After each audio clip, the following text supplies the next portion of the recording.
Hello सगळ्यांना. तर आजची सकाळ सुरू झाली अर्जेंटिना वर्सेस स्वित्झर्लंड अशी भन्नाट मॅच पाहून. त्यानंतर गरमागरम असा उपमा बनवला आणि मस्त असा नाश्ता केला. आज रविवार आणि आज आणले मस्त ताजे रावस, बोंबील आणि कोळंबी. आधी मासे स्वच्छ धुतले, बोंबीलला मसाला लावून फ्रायसाठी तयार केलं.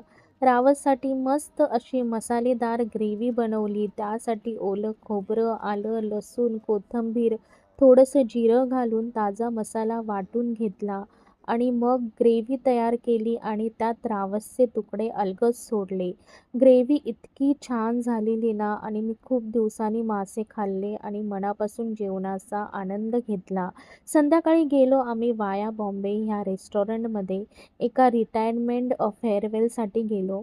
तिथे रिटायर झालेले सर, त्यांची मुलगी यांना मी पहिल्यांदाच भेटले. मस्त अगदी प्रेमळ आणि मनमिळावू त्यांचा स्वभाव. खूप छान वाटलं त्यांच्याशी बोलून. खूप गप्पा मारल्या आणि भरपूर आम्ही हसलो. वेळ कसा गेला आम्हाला कळलंच नाही. तिकडचं जेवणही खूप स्वादिष्ट होतं आणि शेवटी मस्त असा सेल्फी काढला. तर असा होता माझा आजचा दिवस. बाय.